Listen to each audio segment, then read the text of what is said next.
Leonardo Ribas, foi atleta de bom nível, 8,42 nos 3.000 metros obstáculos, é um excelente resultado, e agora é um treinador que se dedicou mais aos 400 metros. É treinador de grau 3 da IAF, fez uma formação que eu agora tive aqui a pedir alguns pormenores, uma formação de 1 ano e meio em Mainz, na Alemanha, quase uma espécie de pós-graduação, e tem sido o responsável nos últimos anos dos 4x400 metros masculinos do Brasil, uma equipa que tem tido alguns sucessos, uma equipa de grande qualidade, foi finalista no último campeonato do mundo de estafetas em Yokohama, no Japão, e foi também finalista nos Jogos Olímpicos do Rio de Janeiro. Ele, pessoalmente, individualmente, treina também alguns 400istas, nomeadamente o Anderson Freitas Henriques, um atleta que já baixou dos 45 segundos aos 400, tem 44,95, e penso que foi finalista no Campeonato do Mundo de Moscou em 2013. E treina também o Pedro Luís Burman, 45,50, penso que o Pedro fez parte da estafeta que foi finalista nos Jogos Olímpicos do Rio de Janeiro. Não sei se disse alguma coisa errada. Não, é isso aí mesmo, é isso aí. Está certo. Pronto, este é o nosso convidado. Muito obrigado, Leonardo, por ter aceito e estar aqui a participar connosco nesta troca de ideias e nesta partilha de conhecimentos, principalmente de um treinador que já experimentou e que tem esse conhecimento no terreno de treinar atletas de alto nível e de orientar uma estafeta para finais olímpicas, portanto, para o mais alto nível que pode haver no atletismo. Eu, na outra vez, comecei com uma pergunta ao Carlos Silva e vou começar com a mesma pergunta, porque acho que é um assunto importante e penso que é um assunto muito específico dos 400. Eu não sei se no Brasil é a mesma coisa, mas em Portugal, o nosso ranking dos 10 melhores atletas juvenis, o atleta juvenil é o atleta com 16, 17 anos, não sei como é que é o escalão, é antes do júnior, 16, 17 anos. Sub-18. Sub-18, é o sub-18. O nosso ranking de sub-18 de 400 metros, os 10 melhores masculinos e os 10 melhores femininos, só um masculino e só um feminino é que voltam a aparecer mais tarde no ranking dos 15 melhores de séniores. Ou seja, a grande maioria dos atletas que têm sucesso, e quando eu digo a grande maioria é 90%, não é uma grande maioria de 50%, é uma grande maioria quase esmagadora, quase total, dos atletas que têm sucesso muito jovens nos 400 metros, depois não conseguem dar continuidade à sua carreira. A grande maioria desses atletas acaba por desistir, depois de 2, 3, 4 épocas sem evoluírem, acabam por desistir. Eu não sei se a situação no Brasil é igual e gostava um pouco que comentasse isso, se realmente há um perigo de haver uma especialização muito cedo, o que é que devemos fazer, o que é que acha que é o melhor caminho para formar um jovem de 400 metros. Certo. João, se possível, se tu precisar que a minha resposta seja um pouco mais completa, no meio tu pode me fazer algumas outras perguntas também, né? Okay. Tá? Mas, primeiramente, eu gostaria de dar bom dia e boa tarde a todos. Tem alguns amigos brasileiros que estão aí junto, então bom dia. E aí, Portugal, boa tarde a todos. Tá? Eu fico muito feliz e agradeço muito o convite ao João. Tá? Para mim é uma experiência diferente. É a primeira vez que eu estou falando para um público fora do Brasil. Eu já não sou muito acostumado a falar aqui dentro do Brasil, imagina para um público fora. Uma coisa que eu acho que é bem interessante, toda vez que a gente assiste a conversa, palestra, uma entrevista de alguém, a gente sempre aprende alguma coisa. Isso eu tenho certeza. Eu costumo brincar que pode ser que vocês estejam assistindo o pior palestrante da vida de vocês hoje. Então, vocês vão estar aprendendo o que não fazer, já estão aprendendo alguma coisa.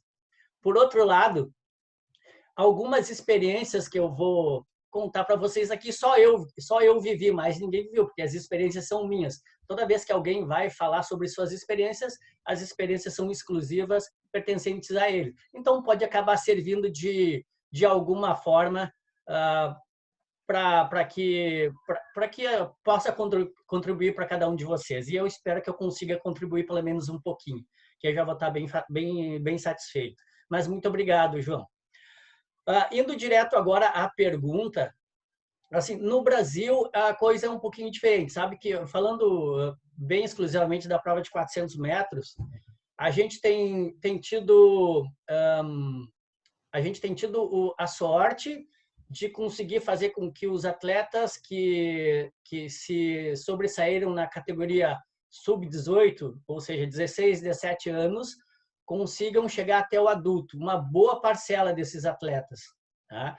Tanto é que o Anderson e o Pedro, que já são atletas adultos, né?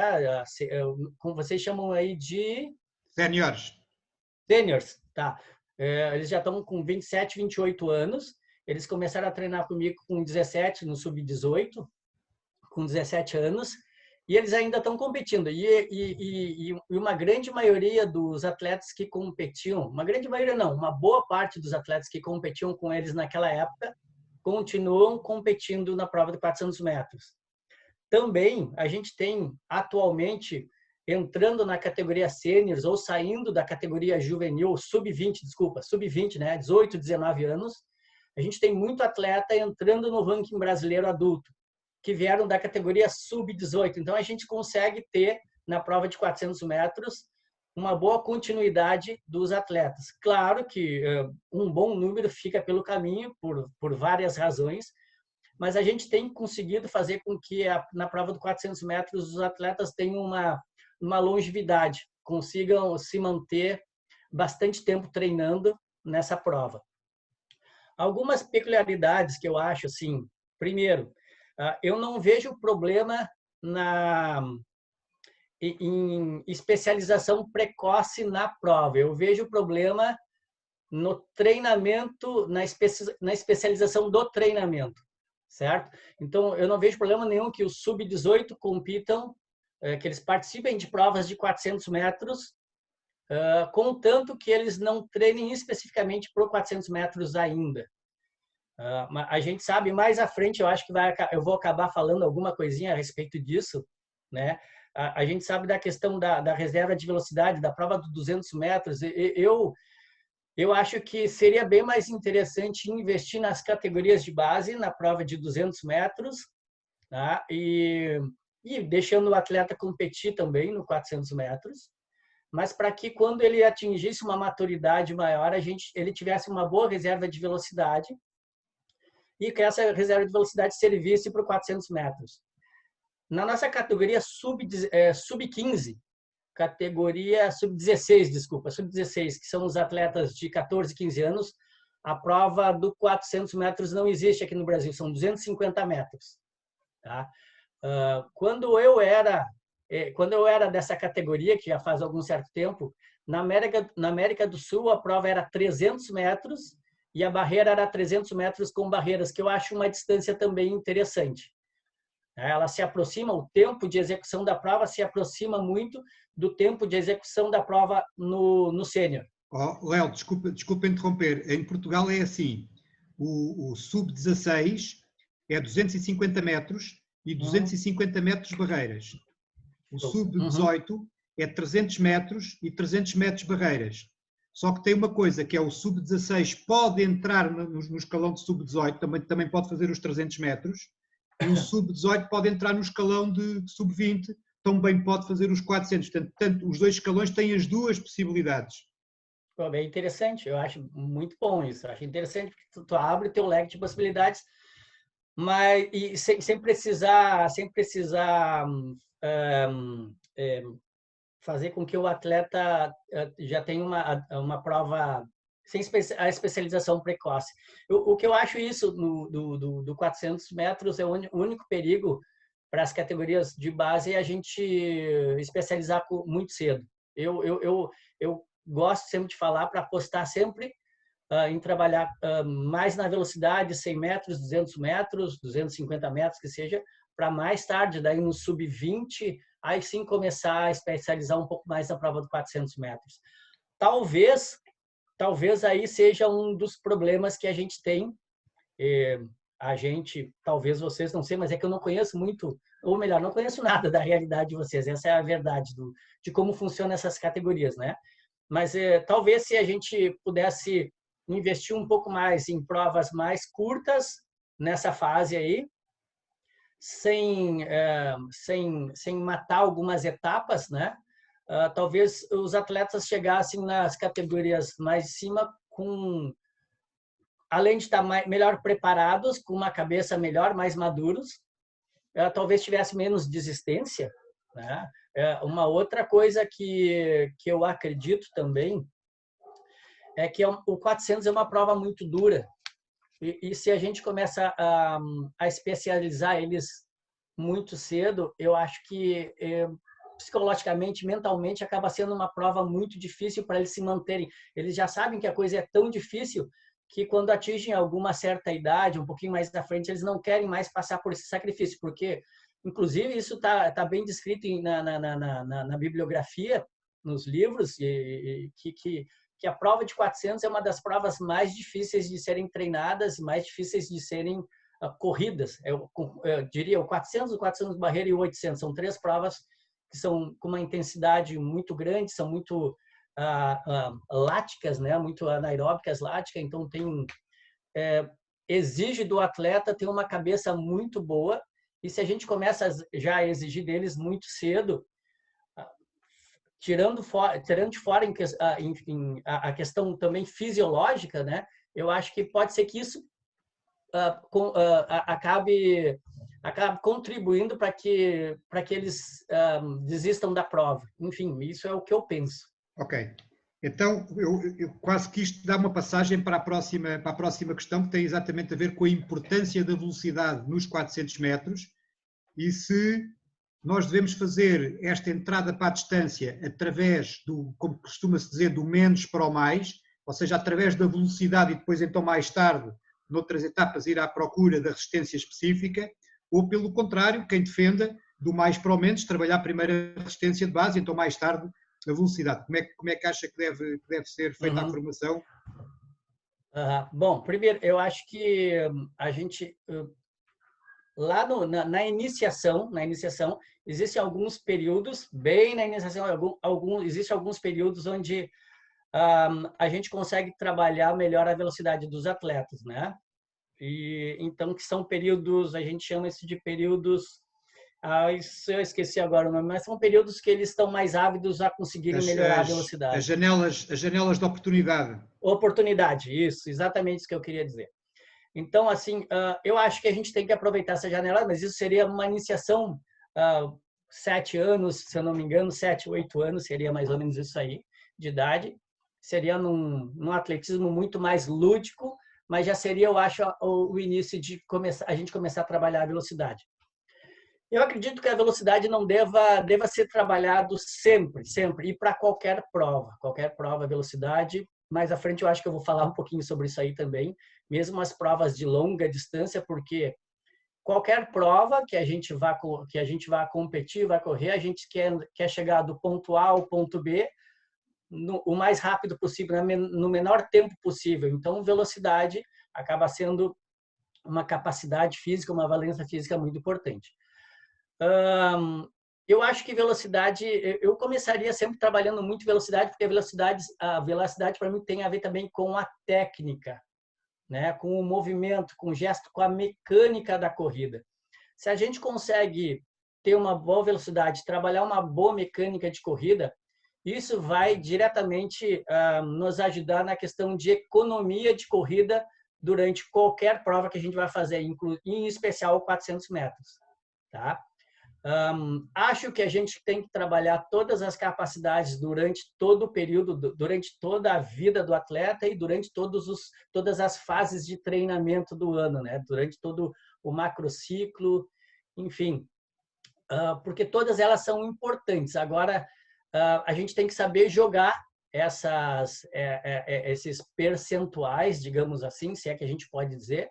Não existe um percentual exato para isso, mas a gente tem que saber jogar. Eu só não acho interessante nessas categorias sub-16 e sub-18 a gente trabalhar demais a capacidade lática, em especial a capacidade lática, porque eu acho que a capacidade lática, anaeróbica lática, é claro, né?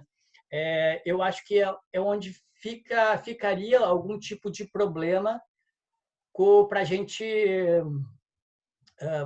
poderia deixar algum tipo de sequela para a continuidade do treinamento desses adolescentes em direção ao alto rendimento.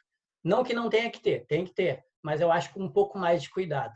Já quando estão na categoria sênior lá, sub-20, daí eu acho que já tem que dar um pouco, bastante atenção para a capacidade lática, porque a prova no 400 em especial, que é o que a gente está falando aqui, ela, para mim, ela é de predominância de potência e de capacidade lática. Então, são dois processos bioenergéticos que a gente tem que estar trabalhando durante todo o ano nessa fase, né? Os seus atletas, como é que foi a formação deles e a evolução deles nas várias distâncias? Certo. Eu acho que vamos por partes, então. Vamos começar assim. Primeiro, se eu esquecer essa pergunta, por favor, faça de novo, João. Porque quando a gente tenta começar a explicar lá do princípio, a gente pode acabar esquecendo alguma coisa. Acho que o primeiro problema que eu vejo são os sistemas. Eu não sei como é aí, mas eu acredito que aí o sistema de vocês é clubístico, né? Sim. Sim. O que eu vejo é assim, ó, os clubes fazem um grande trabalho em tudo que é local. Aqui no Brasil não poderia ser diferente. Os clubes fazem um trabalho fantástico com o esporte, em especial o atletismo que a gente está conversando aqui, né? No entanto, uma coisa que eu vejo, e normalmente quando eu tenho a oportunidade de falar, eu falo, se a gente tivesse o esporte nas escolas, ou seja, um sistema escolar mais forte, a gente teria muito mais crianças praticando atividade, qualquer que fosse o esporte. No caso aqui, atletismo. Tá? A gente tendo, isso é básico, a gente tendo uma base de uma pirâmide grande, né? Então a gente teria mais escolas, mais gente participando, mais crianças participando. A probabilidade de a gente conseguir ter um ápice, não garante que a gente vai ter esse ápice, mas a probabilidade de a gente ter um grande ápice ou garotos muito bons lá no futuro, ela aumenta, certo? Então eu acho, primeira coisa, se a gente conseguisse mudar os nossos sistemas para o sistema escolar, que é o que acontece normalmente nos países que têm um atletismo ou esporte muito bem desenvolvido, começa nas escolas, certo? Existem exceções, claro, mas a grande maioria é assim, escola. Quando eu falo de escola, a gente abriria, inclusive, um leque muito grande para a gente ter mais treinadores trabalhando. Aqui onde eu moro, se eu for contar quantos clubes de atletismo existem na palma de uma mão, vai sobrar dedo. Vai ter 2 clubes de atletismo aqui na cidade que eu moro, e que é uma cidade razoavelmente grande. É uma cidade grande. Tá? Quantas escolas existem aqui? Existem centenas de escolas. Então, ao invés de eu ter 2 treinadores, 3 treinadores trabalhando em 2 clubes, eu teria centenas de treinadores trabalhando em centenas de escolas. E isso seria de forma exponencial o número de garotos e garotas participando. Então, eu acho que se a gente conseguisse, de alguma forma, colocar mais esporte nas escolas, eu acho que todo mundo estaria ganhando muito. Não só na questão competitiva, mas na questão de educação, disciplina, saúde, certo? Então, seria uma coisa bem interessante se a gente conseguisse colocar isso dessa forma, utilizar esse sistema um pouco mais escolar como fonte de tantas coisas legais aí que eu acabei de falar, eu acho, né? Desde a educação até ter lá em cima o ápice de mais atletas com alto rendimento. Bom, eu fugi da pergunta, eu já até esqueci a pergunta, João, desculpa. A pergunta era os seus atletas que chegaram ao mais alto nível, como é que você lembrei. começou a formação deles? Se eles começaram por 100, certo, por 200, por 400? Sim. Na verdade, eu falei tudo isso para dar uma grande desculpa, né? Eles começaram já a treinar comigo com 17 anos, eles apareceram eu trabalhava na Sojipa, na época, a Sociedade de Ginástica de Porto Alegre, que é um clube que tem uma estrutura para treinamento fantástico, uma estrutura muito, muito boa. Trabalhei por 32 anos, fui atleta desse clube também. E eles apareceram para a gente fazia uns peneirões, que a gente chama lá, a gente faz competições para a gurizada, faz para o pessoal que chega, faz várias competições, ou o pessoal liga para a gente, marca, a gente quer fazer um teste, e a gente faz testes. Eu sempre tenho comigo teste de 50 metros, 150 metros, e dependendo como for o teste de 50, 150, eu faço um teste mais longo, senão nem faço o teste mais longo. Se o guri é muito veloz. Eu já nem faço, às vezes, o teste longo, porque, enfim, se ele tem essa capacidade muito boa de velocidade, de repente, se eu colocar ele para fazer um teste mais longo, isso pode ser o suficiente para ele deixar de gostar do atletismo. Então, tem que fazer ele já no primeiro dia, através do teste, ele começar a gostar ele curtir o atletismo na vida dele. Então, normalmente... E aí, eu tive uma sorte muito grande, que o Anderson e o Pedro chegaram no mesmo dia para fazer o teste. E os dois moravam longe de Porto Alegre. Um mora quase 600 quilômetros de Porto Alegre e o outro deve morar uns 300 quilômetros, 250 quilômetros de Porto Alegre, e chegaram lá para fazer o teste com 17 anos. Então, eles vinham de um atletismo escolar, treinavam na escola, mas era um treino bastante... não era muito técnica a coisa. Segundo eles me falavam, de vez em quando eles corriam mais 100 e 200 metros na época. O professor ia lá e tomava um tempo de uns 100 metros, outro dia fazia um tiro de 200. Não era nada, não tinha nada esquematizado, não era um treino preparado. Chegava um dia lá e fazia qualquer coisa de treino. E eles haviam participado de competições escolares e tinham ido bem nas competições escolares, daí me procuraram, e os dois foram fazer o teste no mesmo dia. Aí, naquele dia, eu fiz um teste de 50 metros, e eles fizeram o teste muito bem. E eu vou fazer então um teste de 100 metros para ver como é que são esses caras aí. Já vi que eles têm uma boa potência, vamos ver como é que é a capacidade deles fazer uns 100 metros. Não são muito, então vou fazer só 100 metros. Aí o Anderson tinha uma sapatilha, um sapato de prego, não sei como vocês chamam aí. Bicos. E aí eu pego o tempo na primeira passada. Cronômetro, primeira passada. Daí o Anderson correu 10:08. Primeiro 100 metros, pista de borracha, né? Pista sintética, 10:08. O Pedro estava de tênis normal, não tinha bicos, né? Não tinha um tênis de bicos aí. E correu na primeira passada 10:06. Então, para primeiro teste, dois atletas, um correndo 10:06, outro correndo 10:08, eram extremamente velozes, com 17 anos, né? Mesmo sem o tempo de aceleração, tempo da primeira passada, isso aí a gente pode extrapolar que daria 11:1 mais ou menos, num 11:2, nos 100 metros, claro, tem a técnica da saída de bloco, coisa e tal. Mas, enfim, bom teste, né? E aí conversaram conosco que queriam treinar, as dificuldades são bem grandes, mas começaram a treinar. A partir, então, desse momento, eles começaram a treinar comigo. Eu investi no início um pouco mais nas provas de 100 e 200 metros, mas já vendo que eles tinham uma boa velocidade, mas que se a gente quisesse investir em alguma coisa para um futuro, eles terem um resultado a nível internacional, a gente talvez tivesse que subir de prova, né? E aí, com 18, 19 anos, a gente já começou a pensar em treinar para o 400 metros. E foi a partir daí que a gente começou com 18 anos, que eles começaram a treinar de forma um pouquinho mais específica para essa prova, né? Foi mais ou menos Qual é que é o resultado deles aos 200 metros? O melhor do Pedro é 20:82 e o do Anderson 20:85.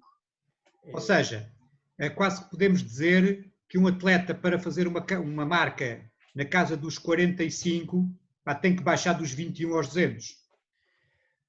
Sim, eu vou até contestar só um pouquinho. O Anderson, quando correu 44:95, o melhor 200 dele era 21:02, não tinha ainda abaixo dos 21. Mas, se a gente for falar da prova do 400, né, existem os atletas que são um pouquinho mais resistentes, que esses atletas estão desaparecendo, né? A grande maioria dos atletas que fazem 400 hoje são atletas que vêm do 200 metros, digamos que 98%, tá? São pouquíssimos que estão vindo de cima. O Pedro é muito veloz e o Anderson já era muito resistente. Tanto é que eu fiz um teste de 1.000 metros uma vez com o Anderson, quando ele tinha 18, 19 anos, e ele correu 2:27 no 1.000 metros, sem treino específico. Para um corredor de 400 é muito bom, né? Então, eu acho que talvez pudesse ter sido até encaminhado para uma prova de 800 metros, eu acho que ele poderia ser um bom corredor de 800 metros ainda. Também, não sei. Mas a velocidade, sim, eu até trouxe, eu faço algumas estatísticas meio doidas, assim. Eu digo doida porque não é nada de especial, simplesmente para eu ter subsídios do que fazer no meu treinamento, saber aonde trabalhar. Então eu fiz uma estatística até para responder essa pergunta sobre a questão da velocidade na prova do 400 metros, né? Para uma média, eu fiz uma estatística ali para quem corre numa média de 43,57 no 400 metros, que é um tempo excelente, então eu peguei os melhores do mundo, né? Então, deu para notar o seguinte, que esses melhores do mundo correm numa média de 91,23% da velocidade do 200 metros, tá? Então, vamos lá, o cara tem 20 segundos no 200, ele vai correr a 91,23% a média do 400 inteiro. Tá? Não estou nem repartindo a prova aí. Estou só falando essa média. A proporção 400 por 200 dá aproximadamente 2,19. Então, tu faz o 200 vezes 2,19, vai dar muito próximo do que ele vai fazer no 400 metros. Isso é só uma ferramenta. Tá? A gente tem que respeitar. Para mim, o principal princípio do treinamento é a individualidade biológica. Então, isso a gente tem que respeitar sempre. Cada atleta é um atleta. Isso, como ferramenta, pode até servir, mas cada atleta vai reagir de uma forma diferente a esse tipo de situação. Então, e uma outra coisa que eu consegui ver aqui também para esse mesmo grupo de atletas é que somando o melhor 200 deles com 23,73, né, daria mais ou menos o tempo do 400 metros. Algum tempo atrás, há bastante tempo atrás, já tinha feito alguns estudos estatísticos que mostram que mais ou menos a melhor marca de um atleta com 24 segundos, mais ou menos 24 segundos, mais uma vez, eu gosto de deixar bem claro, isso é só uma ferramenta pequenininha que pode ajudar a gente em algumas coisas. Mais 24 daria mais ou menos o tempo do atleta num 400 metros. E aí eu fiz algumas relações daí nessa zona aí desse pessoal que corre entre 43 e 44, um pouquinho abaixo de 44, ou seja, a média 43,57, a gente teria então 23,73. Isso eu até posso passar depois para vocês só como curiosidade, né? Porque é basicamente uma curiosidade, não é um grande estudo. Para quem corre 44,75 de média, um outro grupo que eu peguei, um grupo que corre um pouco mais lento. Eu gostaria de correr nesse grupo lento. Eles usam 92,94% da velocidade do 200 metros. Então, ou seja, eles usam um pouquinho mais que o pessoal que corre mais rápido. Tá? E a relação do 200, a relação do 400 por 200 é 2,15. E ali tu soma 200 mais 23,95, quase os 24 que eu tinha falado, vai dar muito próximo do melhor 400 de cada um. Tá? Deixa eu tomar uma aguinha aqui. O que a gente vê? Então, o pessoal que correu para 43,5, 43,6, usa 91%, vou ser mais direto ali, 91% do 200, enquanto que o pessoal corre 44,75, usa quase 93%. Ou seja, quem é mais rápido, quem tem uma reserva de energia, reserva de velocidade grande, né, o pessoal que é mais rápido, eles usam no primeiro 200 menos velocidade do que quem é mais lento. Então, quem é mais lento acaba tendo que, para conseguir correr mais ou menos junto com esse pessoal mais rápido, para passar o primeiro 200 junto, eles são obrigados a correr um pouquinho mais rápido, ou seja, a gente vai ter um maior gasto energético desse pessoal que corre um pouquinho mais lento. E lá no final da prova, que daí a gente pode falar mais à frente, eu tenho alguma coisa escrita, a gente sabe que quem corre rápido, esse pessoal que corre mais rápido, eles quebram menos na segunda parte. Não significa que todo mundo quebra, é anaeróbico lático, eles quebram, mas a gente tem visto que eles quebram um pouquinho menos. E talvez essa seja a questão tática da prova. Como eles têm uma reserva maior, eles podem passar rápido, mas eles estão gastando menos energia. Sobra mais energia para o final. Mas isso é só uma conclusão que eu tive a partir de umas análises muito não profundas, né? Mas faz todo o sentido. Tem toda a lógica, é isso. Sim, lógica tem. Se realmente é isso que acontece, a gente ainda tem que estudar um pouquinho mais, né? Mas tudo leva a crer que é mais ou menos por aí.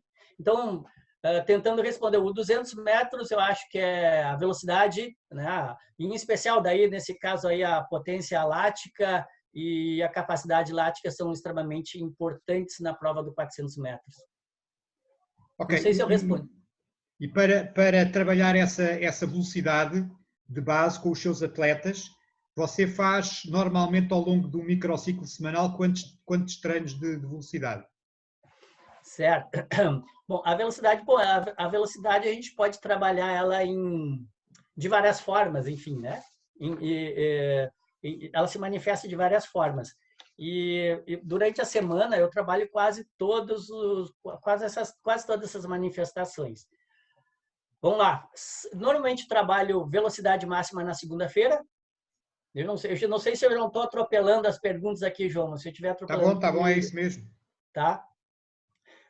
Na segunda-feira, normalmente o pessoal já vem um pouquinho descansado, porque domingo é o dia de descanso, normalmente. Às vezes a gente faz algum tipo, dependendo da competição que a gente tem, de quando vai ser a competição, de como fica o planejamento, o microciclo ou o mesociclo, domingo normalmente é descanso. Então, segunda, eles vêm mais descansadinhos, é o dia que eu gosto de fazer velocidade máxima, né? Normalmente eu trabalho com algumas cargas mais complexas, eu nunca trabalho somente a velocidade máxima. Então, eu trabalho tanto a potência alática, que seria a velocidade máxima, e depois, num segundo momento, ou numa continuidade, eu trabalho ou a capacidade lática, né? Ou então alguma coisa mais de resistência, mais de potência, enfim. Mas segunda-feira é o dia que eu faço velocidade máxima daí. E eu ainda trabalho a velocidade, deixa eu dar uma colada aqui nos meus planos aqui. Ainda eu trabalho alguma coisinha nos dias de força, que normalmente são na terça e na sexta, são dias que eu trabalho força, e no dia que eu trabalho força, eu trabalho um pouquinho mais saltos de força explosiva, ou eu faço alguma coisa também na questão de transferência. Sabe que transferência é uma coisa que até hoje ninguém sabe se realmente funciona, né? Exatamente. Tem muita coisa escrita aqui a favor, mas já existe alguma coisa escrita que não funciona. Eu acho que... E no atletismo a gente tem a mania de fazer o que todo mundo faz, né? A gente vai fazendo, tá dando certo, a gente vai fazendo.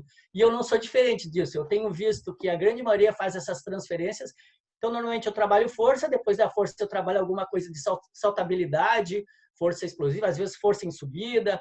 Eu tenho também trabalho com trenó, e depois do trenó ou depois do salto eu trabalho mais alguma coisa com velocidade, que eu posso até chamar de velocidade máxima, de 95% a 100%, mas mais curtinhos, aí, de 40 a 50 metros.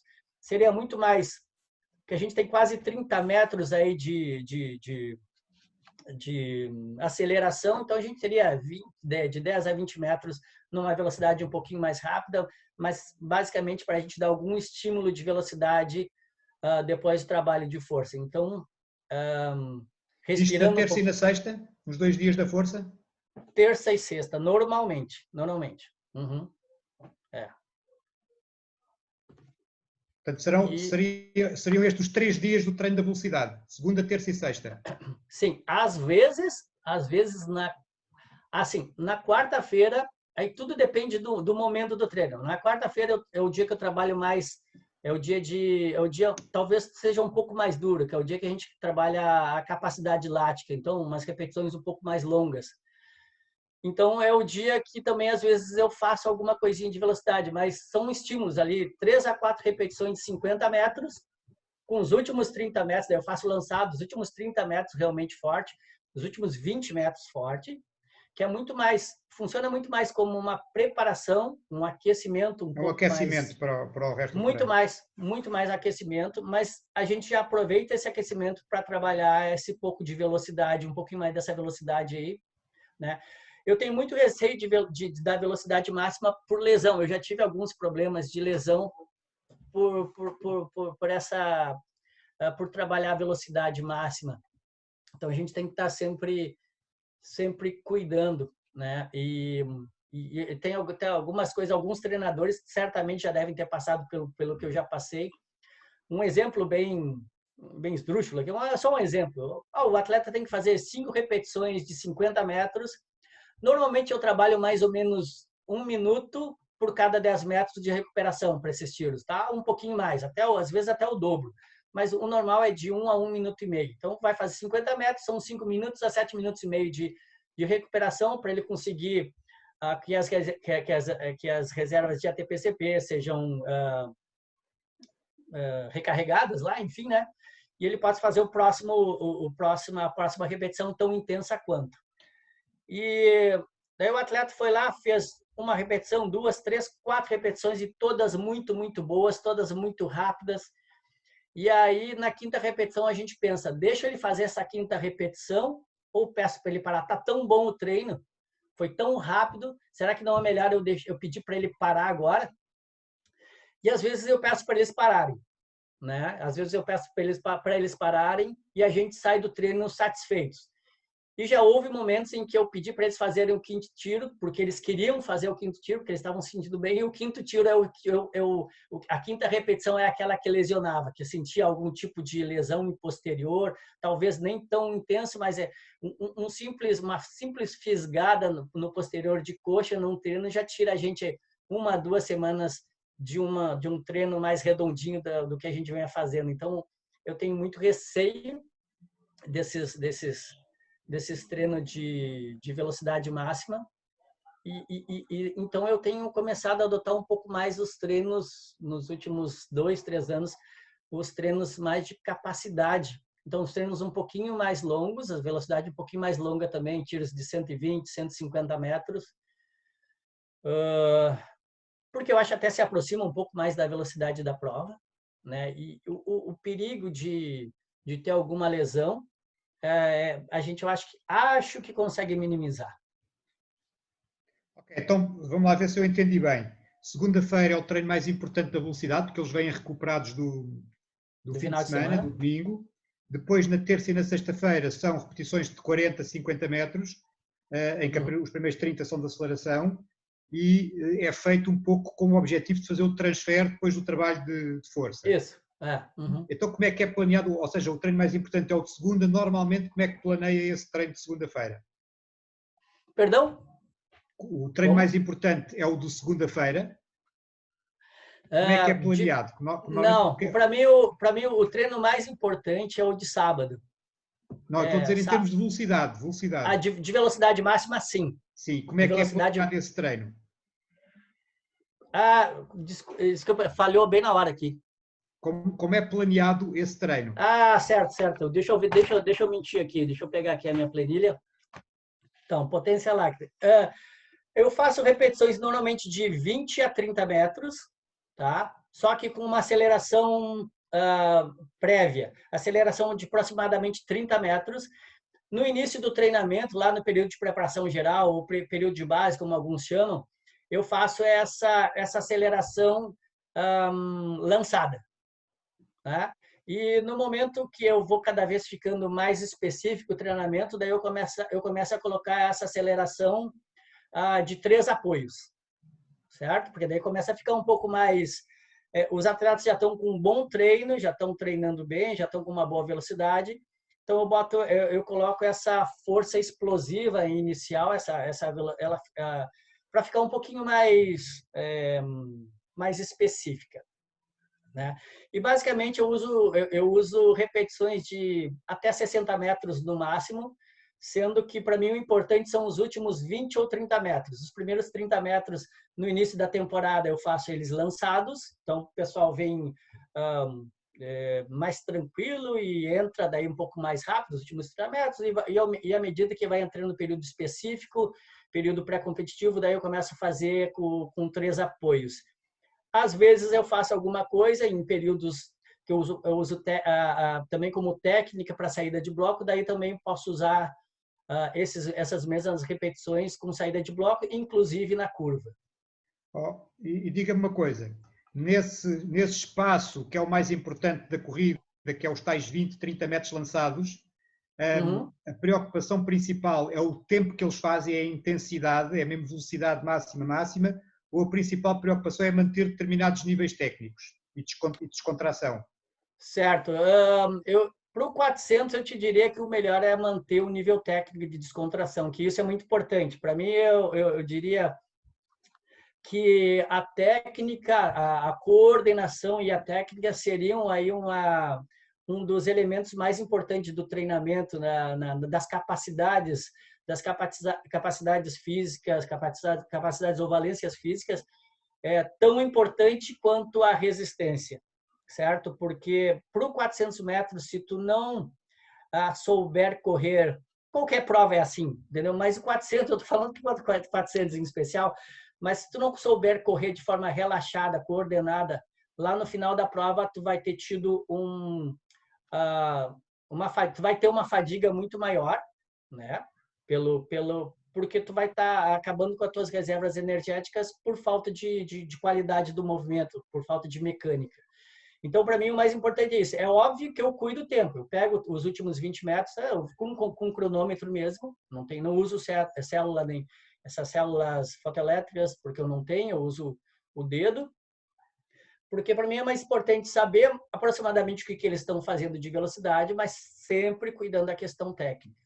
É óbvio, se eu conseguir fazer com que eles tenham uma técnica, a melhor técnica possível, no melhor tempo possível, melhor. Mas para mim sempre o principal disso é a técnica, até para evitar a questão de lesão. Nesses 2 treinos de força da terça e da sexta-feira, você utiliza trabalho com carga ou só um trabalho de condição física? Não, vamos lá. Eu começo trabalhando bem no início do ano, quando a gente sai do período de transição. Eu começo trabalhando com força, com carga, com circuito. Eu monto um circuito lá de 10 a 15, eu tenho vários circuitos de força, e de força resistente daí, e eu chamo isso de uma prévia, de uma adaptação funcional. Eles estão vindo de um período sem muito treino, ou quase treino nenhum. Eu, no período de transição, costumo pedir para os atletas fazerem 1, 2 vezes por semana uma corridinha, andar de bicicleta, fazer uma manutenção mínima para a gente não ter é importante ter uma perda para eles não perderem totalmente a condição, né? Então, eu começo com uma adaptação funcional através de circuitos, uso esses circuitos aí durante 4 semanas aproximadamente. Depois desse período de circuitos, daí eu faço uma nova adaptação funcional para treino mais específico na academia, daí com levantamentos. Eu gosto dos levantamentos olímpicos e alguns outros levantamentos que são derivados do levantamento olímpico, né? Que são os agachamentos, os meios agachamentos, os arrancos, encaixe, enfim. E a gente começa a fazer uma adaptação com pouca carga, né? E daí faz uma adaptação de mais ou menos umas 4 semanas e aos pouquinhos eu vou incrementando essas cargas. E aí, claro, daí vai diminuindo o volume e aí eu vou entrando em força rápida, já desde o início, força rápida, e usando força explosiva e força reativa, né? Num terceiro momento aí. Depois que eu uso essas 2 forças, já entrando no período específico, eu começo a usar uma terceira força, que é a força excêntrica, tá? Que é na tentativa de melhorar a força rápida, na tentativa de melhorar o CAI, que é o ciclo de alongamento e encurtamento, né? Na tentativa também de melhorar essa questão da rigidez, né? O stiffness. E também na tentativa, porque existe bastante coisa, bastante trabalho já falando que se a gente consegue melhorar a força excêntrica, a gente consegue ter uma minimização nas lesões também. Então, eu uso de forma profilática e também na tentativa de melhorar o rendimento.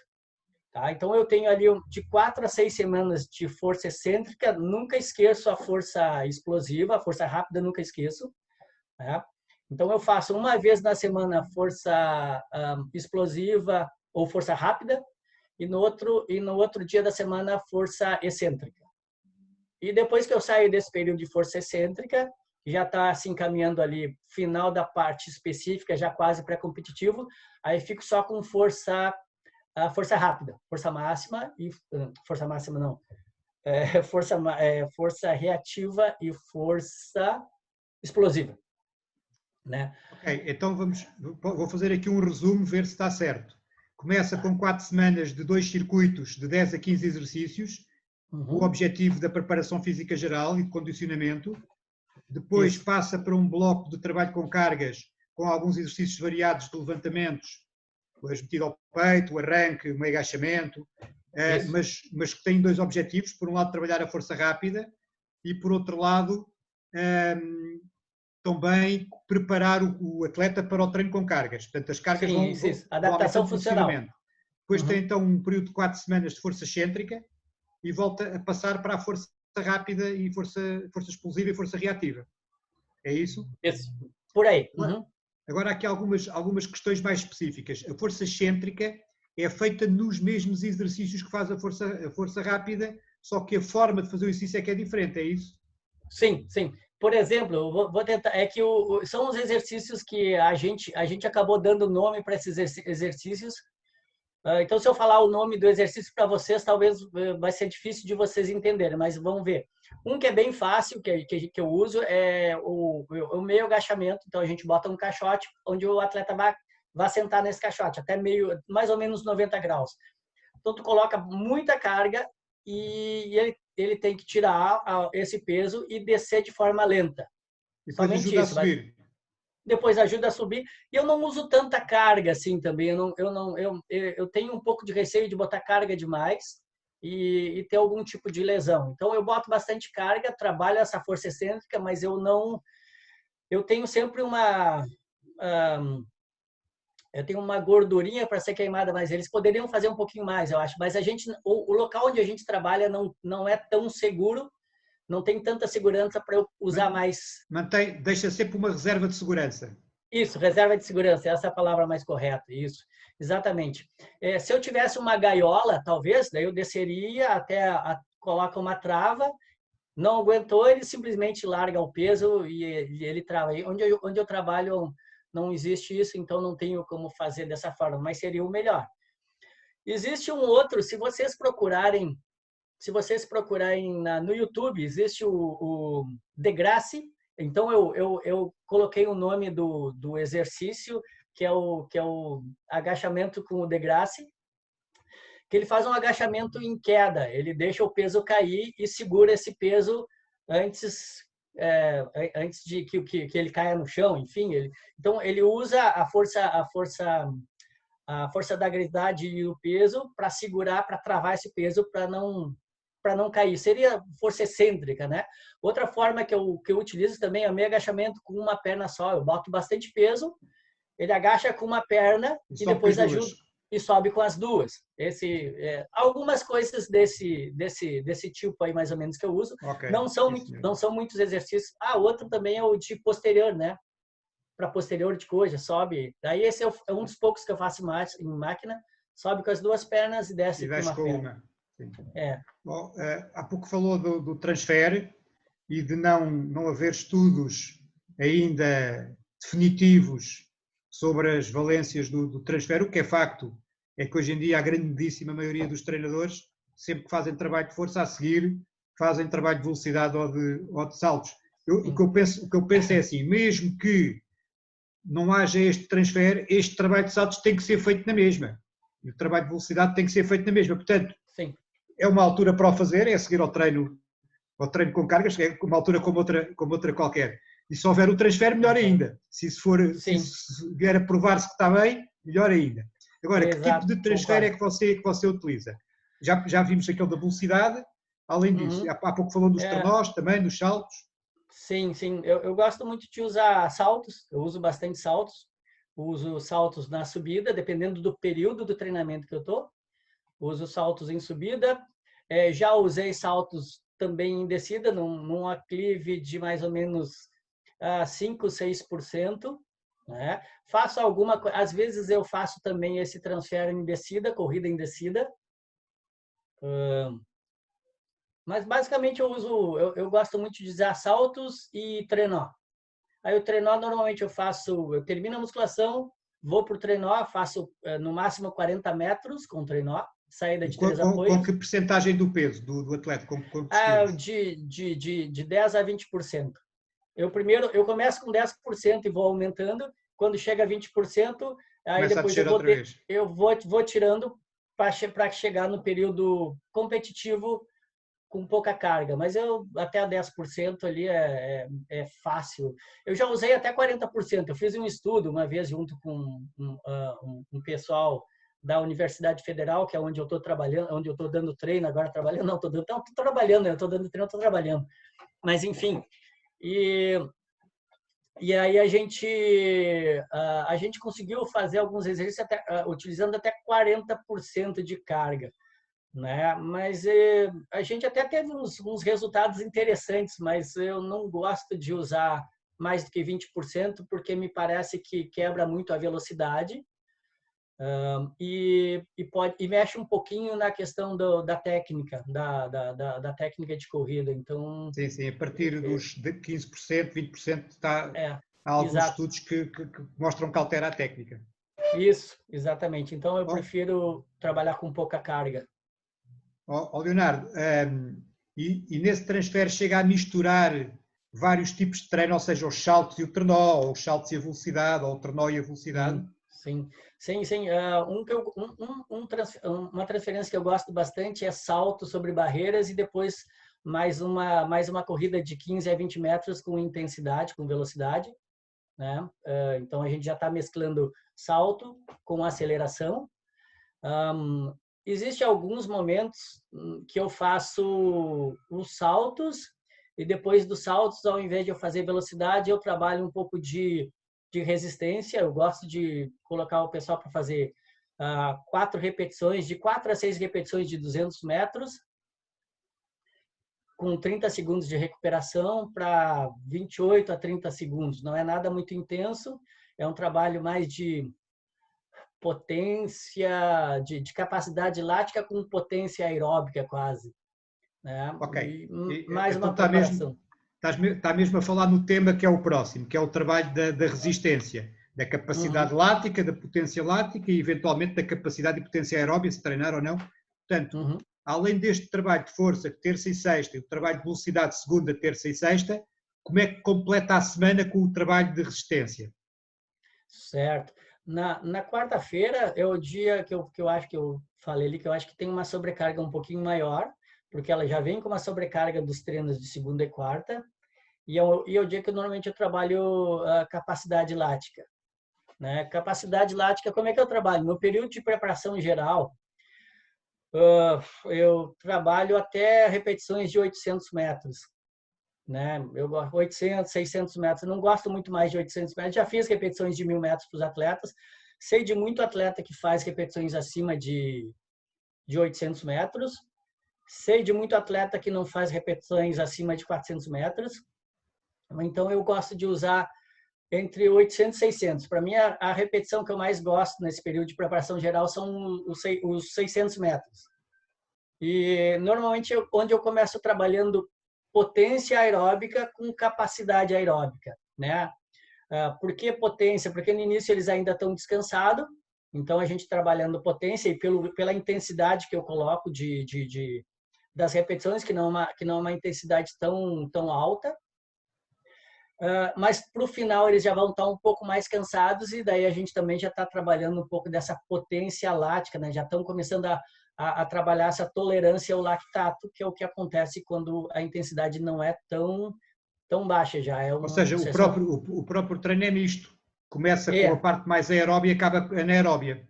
Sim, eu acredito muito nessa questão de treino misto, ou chamam de carga complexa, enfim, né?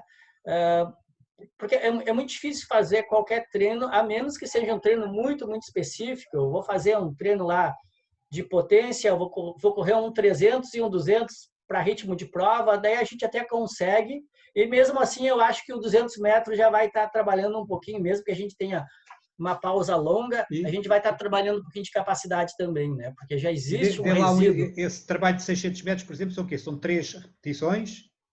Não, mais. A gente chega a fazer até 6 repetições. Não é muito intenso. Com que intervalo? Assim, ó. Intervalo de 2 a 3 minutos. Tá? Eu começo bem no início, próximo de 2 minutos, 1 minuto e 20 ou 400. Tá? Então, ele é bastante aeróbico no início. E à medida que as semanas vão passando, eu vou incrementando um pouquinho essa velocidade, até a gente tentar fazer ali próximo de 1,40, 1,36. Mantenho a pausa e depois eu começo a tirar a distância. Então, esse treino ele se transforma de um período aeróbico, depois ele passa para um período mais aeróbico, mais misto aeróbico com potência lática já, e depois ele se torna basicamente potência lática, que daí o período mais competitivo. Nessa primeira fase, a passagem aos 400 é mais ou menos para 66, 65, 67, não? Isso, e até um pouco mais lento no início. No início eu vou mais lento ainda. Depois eu começo a acelerar um pouquinho mais, exatamente. Então depois, quando o treino altera, o que é que muda? E aí, quando vai chegando no período do específico para o pré-competitivo, eu já começo a usar, em vez de 600 metros, repetições de 450 metros. Tá? Aí eu já uso num percentual um pouquinho mais próximo ao percentual de prova. E aí, no máximo, 2 a 3 repetições, e em determinados momentos, só 2 repetições, e em determinados momentos, uma repetição de 450 e uma repetição de 400 ou 350. Quando faz, por exemplo, 3 repetições, é com quanto intervalo? Normalmente 15 minutos de intervalo daí. Ou seja, o treino muda bastante, o treino do muda bastante. Geral para o específico muda muito. Sim. Ele saiu lá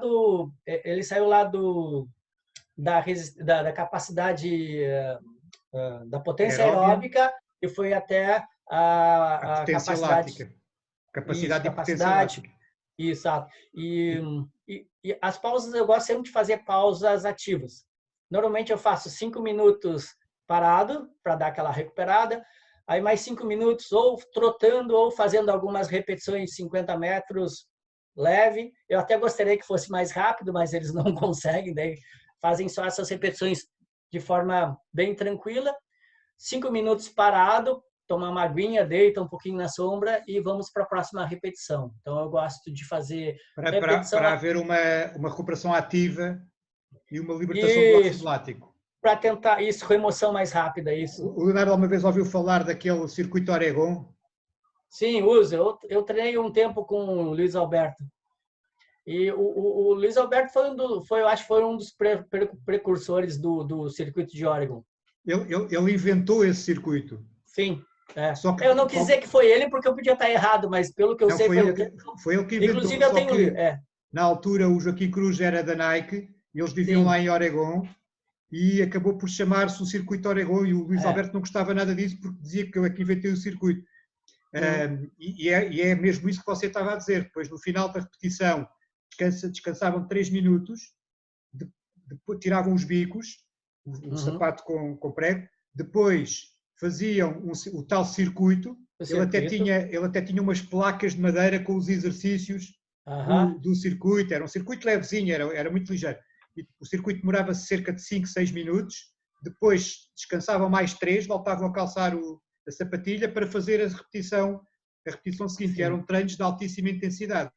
Eram, por exemplo, 500, 400, 300. Eu cheguei a ver o Joaquim Cruz a fazer 46 pouco na repetição de 400. Não. Incrível. Sim, e é legal que ele tem ainda, ele tem circuito para cada distância e para cada período do ano. Sim, Eu tenho um sim. livro, inclusive eu tenho um livro que fala sobre o circuito de Oregon e sobre que foi ele quem criou esse circuito, né? Eu treinei um período com ele, eu tive a oportunidade de treinar com ele, de vivenciar algumas coisas, e eu cheguei a experimentar. Na época, eu corria ainda, eu já era treinador, mas corria ainda, era metido ainda. E eu lembro que eu fiz um treino desse aí, eram 3 repetições de 800 metros. Então, corria 800, descansava 2 minutos, aí tinha 30 metros de técnica, era basicamente técnica, com skipping, com exercícios de joelho. saltinhos. Isso. 2 minutos para recolocar o sapato de prego e ia para o 800 de novo. E nessa época eu lembro que eu fiz os 3, foi quase meus recordes. Fiz 3 repetições de 800 metros para baixo de 2 minutos. Para mim era o máximo aquilo. Então ele tem E um pouquinho disso aí eu acabei levando para o meu treino também. Eu faço alguma coisa. Antigamente eu fazia só o circuito, agora eu faço as progressões. Por favor. Leonardo, e depois quando passa para o período pré-competitivo, como é que esse treino muda novamente? Para o pré-competitivo e já competitivo, eu continuo eu continuo usando os tiros de 450, mas às vezes daí às vezes eu faço um 400 e um 300, mas daí já é capacidade, potência e capacidade ao mesmo tempo. São 2 tiros. E é ritmo de competição também? Ritmo de competição. Tipo, os guris já fizeram 400 para 45 e lá vai pedrada, daí descansa meia hora, são 30 minutos de descanso. Né? E aí vai um 300 também ao máximo também. Né? Daí são treinos curtos, mas são treinos muito intensos daí. Eu utilizava muito, desculpe estar a contar esta história. Por favor. Utilizava muito esse trabalho com os atletas de 800 quando vim dos Estados Unidos, porque aprendi lá isso com o Luís. E uma vez tínhamos planeado um treino que eram 3 vezes 500, também com o circuito Oregon no meio. E havia uma prova, no sábado, havia uma prova de 500 metros, uma prova oficial de 500 metros. Então o que é que eu pensei? Olha, a primeira repetição vai ser na prova. E depois fomos de carro para a pista do Benfica, na altura eu era treinador do Benfica, fomos de carro, o intervalo foi ir de carro para a pista do Benfica, fizemos um ligeiro circuito e fizemos lá a segunda e terceira repetição. E é engraçado porque o meu irmão, que era um atleta de 800 metros, na prova bateu o recorde de Portugal dos 500, que ainda hoje é o recorde de Portugal dos 500 metros. Penso que é 61,2. E a seguir, no treino, na repetição seguinte, fez melhor do que na prova. Incrível. Isso é incrível, né? Essas coisas que acontecem no treino. É um treino de altíssima intensidade, não é? Muito. Numa ele bateu o recorde, no outro ele bateu o recorde dele mesmo. E bateu o recorde dele mesmo a seguir. Agora, você há pouco disse, já agora só uma dúvida que eu tenho, que é o que é que acontece na quinta-feira? É um dia de repouso ativo? É o repouso ativo, exato. Normalmente é um dia que... sabe que treinamento se contradiz o tempo todo, né? É um descanso ativo. Eu procuro sempre nesse dia de quinta-feira trabalhar alguma coisa um pouco mais técnica. Então, é o dia que a gente faz técnica de corrida, bastante exercício técnico, algumas corridinhas de 50 metros caminhando, 50 metros correndo um pouquinho mais rápido, alguma coisa ali aeróbica, mas nada de muito forte. Basicamente, o que a gente faz é técnica de corrida, saída ou técnica de bloco. Eu sei que o melhor seria a gente usar a técnica com o corpo fresquinho, descansadinho, né? Mas eu não consegui ainda colocar muito bem esse dia descansado aí para fazer as técnicas. Então a gente faz na quinta-feira, que é um dia de descanso, a gente aproveita para fazer o trabalho técnico. E aí, como a gente não exige nenhum tipo de intensidade no treino, a não ser perceber o movimento da forma mais correta possível, é um dia que é um dia mais tranquilo para a cabeça, para a perna, dá uma recuperadinha, dá uma recuperada boa fazendo alguma coisa. E você há pouco disse que o sábado era o dia mais importante do microciclo. Vamos lá então saber o que é que acontece no sábado. Sábado, digamos assim, a gente é onde eu trabalho um pouco mais da potência E aí a gente faz potência e capacidade, né? Porque no início mais potência com capacidade, no final quase que só potência. Então, onde eu trabalho a velocidade de prova, ritmo de prova, 300 metros, 200 metros, algumas vezes 350 metros. Um treino que eu acho bem interessante, que eu gosto de fazer, mas aí esse treino eu posso fazer tanto lá na quarta-feira, quanto no sábado, que são repetições de 500 metros. Só que eu divido 500 metros em 3 partes, 200, 100, 200. Então, eu gosto que eles façam o primeiro 200 metros em ritmo de prova, ou seja, eles vão passar ali próximo de 22 segundos do primeiro 200 metros. Os 100 metros seguidos, a gente faz trotando, ou num ritmo, um trote um pouquinho mais ativo, não pode ser um trote tão rápido. E o último 200 metros a gente tenta fazer também em ritmo de prova, né? Isso tem dado um bom resultado para mim, porque a gente sempre tem que lembrar que nós somos seres psicofísicos, né? E outras coisas mais. Além da questão fisiológica, a questão mecânica, também tem uma questão psicológica bem grande nesse treino, porque tu faz 200 metros no ritmo da prova, tem somente 100 metros para recuperar, isso aí são 20 e poucos segundos, e a partir do momento que eles conseguem, que eles vão começando a fazer mais vezes esse treino aí, eles vão começando a conseguir correr um pouco mais rápido a pausa também. E depois já segue de novo para o último 200. Então, a gente consegue a gente consegue fazer uma coisa muito parecida, muito específica com o que acontece na prova. O ritmo do primeiro 200 e a fadiga que ocorre na segunda parte, né? Mas também a gente faz no máximo 2 repetições dessa aí num treino. Não tem como fazer muito mais que isso, porque é um treino muito, muito intenso. Voltando lá para o sábado, que é um treino importante, às vezes eu faço esse treino aí.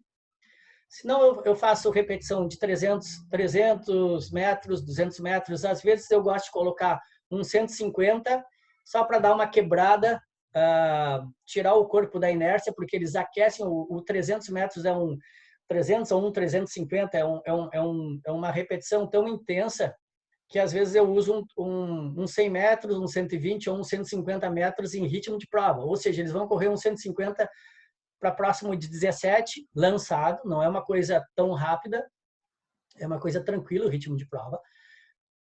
Daí eu dou uma pausinha de 6 minutos, 6, 8 minutos, só para dar uma descansada, e aí faço um tiro de 300, um tiro de 350, 320, em ritmo de prova, já para ir preparando a cabeça deles para aguentar o 400. E ainda depois a gente coloca mais um tirinho de 200, 2 tirinhos de 200, ou um 200, 150, né? Para trabalhar um pouquinho daí dessa capacidade, não só a potência, mas... Ou seja, num treino desses, como disse, a repetição principal é de 300 ou 320. A de 150 serve como aquecimento e as outras duas é depois em cima para trabalhar a resistência.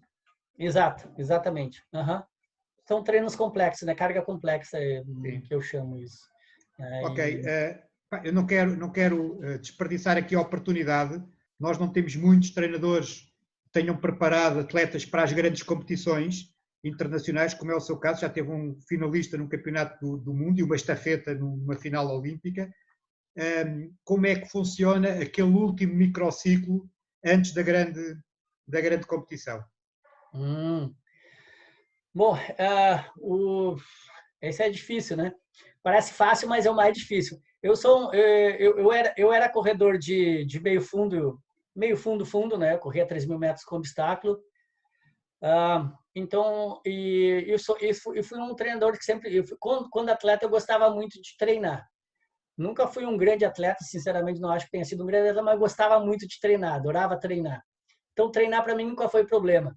E eu trouxe isso um pouco para minha filosofia de trabalho, né?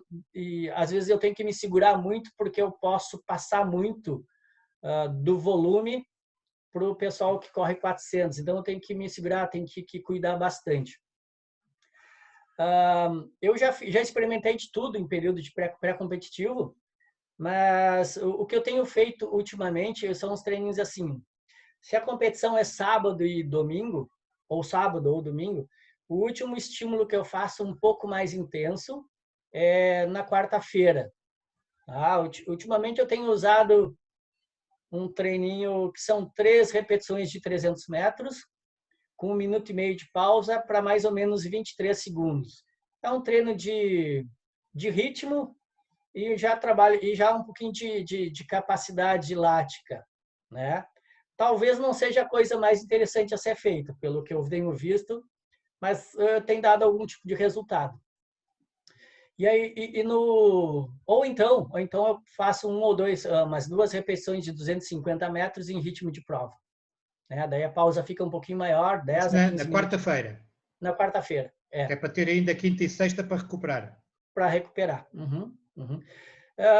Quando a competição é muito importante, talvez eu transfira isso aí para terça-feira, né? Para dar um pouco mais de tempo. Dependendo de como foi, como vem o treinamento, como está o treinamento, daí eu dou uma aliviada um pouquinho antes, mas eu não costumo aliviar demais. Aí, no máximo terça-feira, eu gosto que terça-feira faça alguma coisinha. E antes desse trabalho, o que é que faz? Normalmente, um dia antes eu faço um trabalhinho de força, 2, 3 exercícios somente, pouquinha carga, mais um estímulo de força, algum tipo de transferência, barreirinhas, pouca barreira também, 2, 3 barreiras, 6 vezes, algumas progressões, algumas repetiçõezinhas curtas, nada demais, muito mais técnico, ou umas saídas de bloco também, né, para preparar o pessoal para a questão da largada do 400 metros. E basicamente é isso que eu faço. Okay. Os seus atletas fazem corrida contínua ao longo da época? Um pouquinho. Eu já trabalhei mais, eu gosto, né? Mas eu dou preferência mais, eu gosto mais de fazer ou fartlek, né? Para trabalhar um pouquinho de potência ou de uma questão mista aí, né? Potência e capacidade aeróbica, do que colocar só para correr. O que não que eu seja contra, não sou contra, porque muito tempo eu fiz isso e dava certo. Mas eu comecei a ver que o pessoal às vezes corre 30 minutos, mas ele não corre, mais se arrasta esses 30 minutos do que aí acaba sendo um treino só para cansar, né? Não é um treino regenerativo e eu acabo não colhendo o objetivo do que eu gostaria de ter com aquele treino de 30 minutos, né? O que eu tenho feito atualmente de contínuo é de 15 a 20 minutos progressivo. Peço para eles largarem devagarzinho, dar uma alongadinha antes. Isso seria num segundo treino do dia, daí, por exemplo, né? Para sair devagarzinho e daí os últimos 2 quilômetros, o último quilômetro, daí fazer com um pouco mais de intensidade para a gente pelo menos ter um ganho de potência aí, de capacidade aeróbica. Ok, eu tenho só mais duas questões. Uma delas é o João, já agora, agradeço também ao João Vitor Oliveira, deve estar aqui também a assistir, foi ele que me indicou o seu nome, ainda bem. Obrigado, João. Bom. O João disse-me que você teve a experiência de estar algum tempo na academia do Michael Johnson, nos Estados Unidos. Já agora, o que é que viu lá? O que é que pode partilhar connosco de novidades, de coisas? Legal. Bastante coisa interessante. Basicamente, sim, dá para repartir em 2 partes, tá? A academia do Michael Johnson e a oportunidade de conhecer o treinador, o ex-treinador dele, que é o Clyde Hart, né? E aí eu vou voltar um pouquinho atrás, lá no início, quando eu estava falando da questão. Tu vai ter que me lembrar de novo, João, dessa pergunta, porque certamente eu vou esquecer da pergunta daqui a pouquinho, porque eu vou me entusiasmar aqui, me motivar falando aqui. Enfim, quando eu estava falando da questão dos sistemas, que seria muito interessante que nossos países, em especial o Brasil, que eu posso falar um pouquinho mais, que eu conheço um pouquinho mais, de a gente conseguir ter o sistema escolar, né? O esporte na escola. Nos Estados Unidos funciona assim, né? Do que eu conheço, as escolas, ensino fundamental, primeiro até a 8ª série, até a 9ª série, agora aqui, 9º ano, ele é, basicamente, ele é gratuito nos Estados Unidos, né? As escolas são gratuitas, existem as escolas pagas, sim, mas o ensino é gratuito e um ensino muito bom. E é normal de tu ir numa pista de uma escola e tu ir numa escola e uma escola possui uma pista, tá? Depois dessa parte aí inicial da escola, existe a universidade. Por outro lado, a universidade nos Estados Unidos é muito cara, né? A pública é paga, e se paga muito bem essa universidade pública, e não existe esse negócio porque é público, a pessoa não tem que pagar, não, ela é paga, tá? E então o sistema deles funciona da seguinte forma: ou tu nasce numa família que tenha condições de pagar os teus estudos, ou o teu pai, quando tu nasce, vai fazer uma poupança para poupar um dinheiro para conseguir pagar a tua universidade lá na frente, ou o teu pai vai pensar assim: eu vou botar o meu filho a fazer atividade física, ele vai ter que fazer um esporte para conseguir uma bolsa na universidade. Então o sistema deles funciona muito bem assim, certo? Então eles têm a escola. Se eu não tenho grana para ajudar o meu filho lá na frente, eu vou botar ele para fazer uma atividade, um esporte, que seja vôlei, futebol, basquete, atletismo, no nosso caso, né? Então, eles têm, com isso, eles têm um volume muito grande de gente fazendo esportes nas escolas. Aí, conversando com o Clyde Hart, que era o treinador do Michael Johnson. Isso, Michael Johnson e alguns são da Sanya Richards, do Warner, entre outros tantos, né? Ele me contou a história de como ele conheceu o Michael Johnson, como ele botou o Michael Johnson para treinar com ele na universidade dele. E aí não dá para a gente querer comparar a forma de a gente treinar os atletas com a forma que eles treinam os atletas, porque o sistema é totalmente diferente. Ele disse que assistiu o campeonato escolar americano e viu um menino que ganhou 200 metros. Tá? Pegou o carro dele e foi em direção a essa família, atravessou os Estados Unidos lá e contatou. Chegou lá, bateu na porta, se apresentou. Meu nome é Clyde Hart, sou da Universidade de Baylor, de Waco, e gostaria de que o seu filho viesse treinar conosco no nosso programa, não sei o quê. E aí os pais falaram: senhor, me desculpe, mas o nosso filho já foi contactado por outra universidade, né? A gente já assumiu um compromisso com outra universidade. Ele baixou a cabeça, entrou no carro e voltou para casa. No meio do caminho, ele pensou: opa, eu não posso ter o primeiro, mas posso ter o segundo, né? E o segundo era o Michael Johnson, certo? Então, na época eles corriam 200 metros, né? Ele foi atrás do melhor corredor de 200 metros. Então, ele viu que não podia ter o primeiro, foi atrás do segundo, que era o Michael Johnson. Então, e aí, o que acontece? É que os sistemas ajudam muito lá essa questão, né? Eu não estou querendo falar mal de ninguém, muito pelo contrário, mas é muito parecido com o que acontece na África com os corredores de longa distância. Tu tem o teu sistema, tu bota um monte de gente para treinar aquele sistema, alguém vai fazer resultado, certo? E aí eu conheci, então, esse sistema que eles têm, o sistema americano, funciona muito bem, porque eles conseguem pegar, é uma garimpagem, eles vão garimpando desde as escolas, e é o natural acontece isso. E aí vai chegar na mão desses treinadores, atletas que têm um talento muito acima da média. Então, a primeira coisa que eu conheci nos Estados Unidos foi essa questão do sistema, a forma que funcionam os sistemas e como funcionam bem esses sistemas, né? O que facilita muito a vida dos treinadores, né? Quanto ao Michael Johnson, performance, o que eu achei muito interessante lá, eu tive uma atleta, fazendo um paralelo, eu tive uma atleta que corria 800 metros, que foi estudar na Carolina do Norte o ano retrasado, 2018.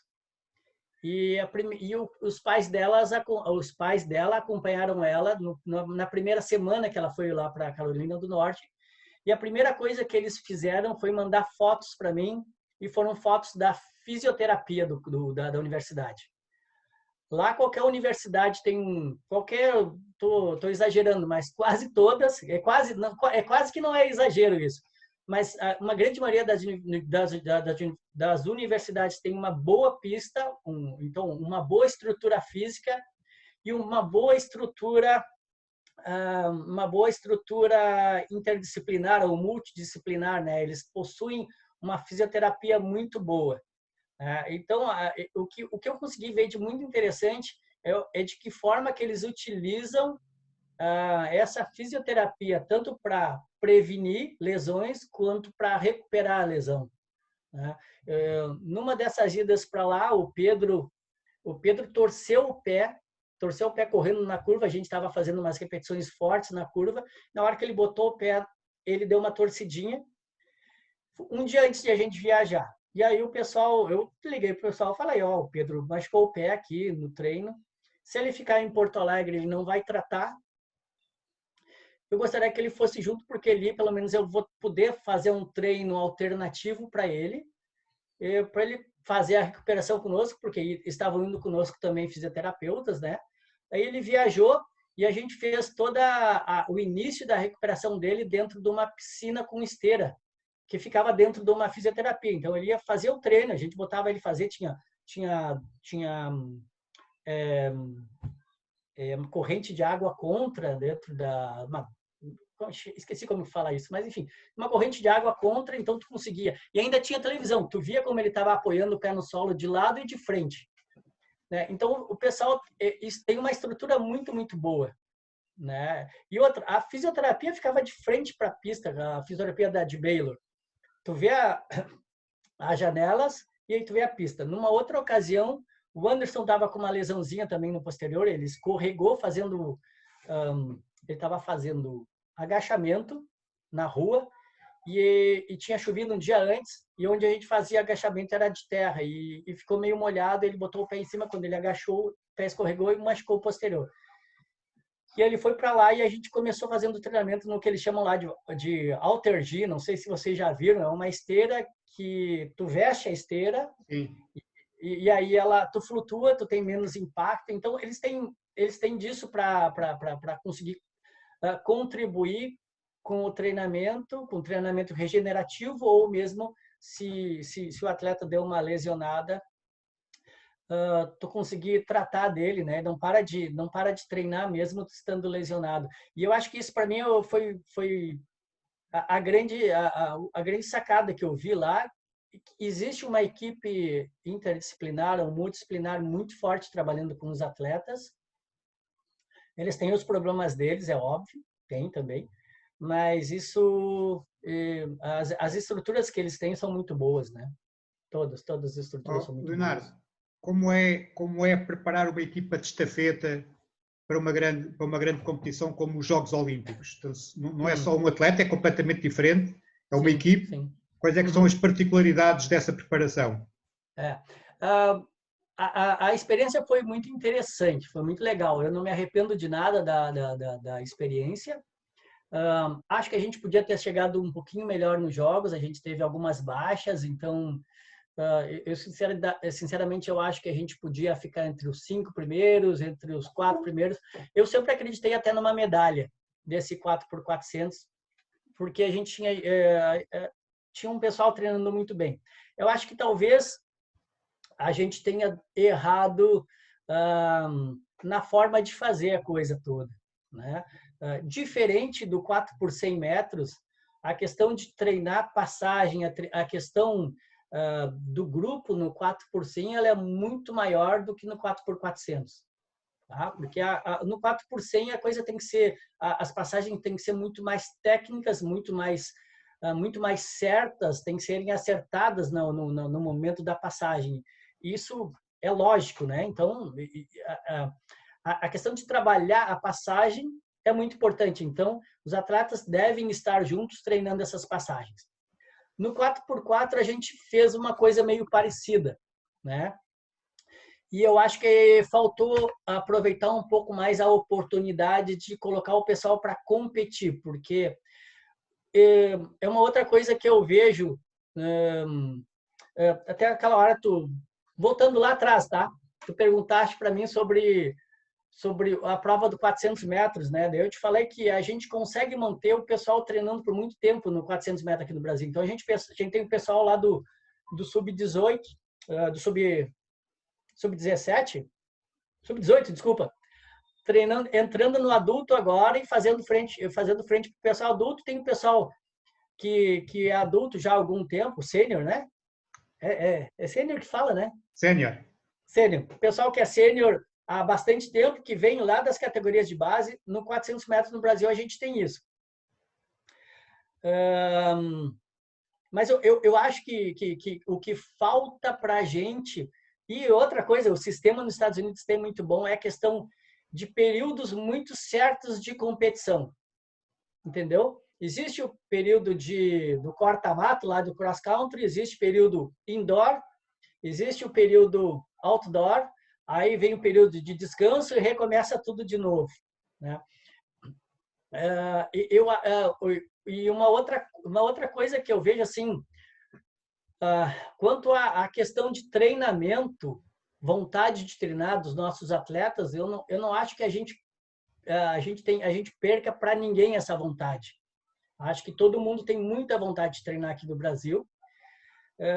Eu acho que às vezes o que falta é a questão da oportunidade, de que nesses períodos aí onde os atletas estão bem, que tenham mais competições boas, competições que motivem esses atletas a fazerem resultado. Eu não estou falando que não existe competição, muito pelo contrário, existe muita competição. Mas o Brasil, assim, o Brasil é muito grande e a gente tem dificuldade. A maioria das competições são mais centralizadas e a gente tem dificuldade para conseguir deslocar todo esse pessoal, né? Porque eu tenho quase certeza que se a gente tivesse mais competições interessantes e períodos de competições bem estabelecidos, a gente teria resultados muito melhores para os atletas. Enfim, eu acho isso. Que falta um pouquinho disso para a gente ter atletas melhores ainda. Ok. Vamos começar, até já passou um bocadinho da hora, mas vamos começar agora com as perguntas do público. Alexandre, o que é que tens aí preparado? Ora, temos aqui para já 3 perguntas. Não sei, também acho que foi também pelo facto da conversa ter corrido tão bem que se calhar já não houve tantas perguntas. Mas vamos a isso. Então, tem aqui uma pergunta do Ricardo Ferreira. Eu até penso que esta pergunta será mais para o professor João Abrantes, mas eu vou fazê-la. O trabalho de base nas escolas, com o qual concordo inteiramente até pelo trabalho multidesportivo desenvolvido, não deveria ser proposto, protocolado pelas federações desportivas, com os próprios clubes poderiam ser intervenientes neste processo.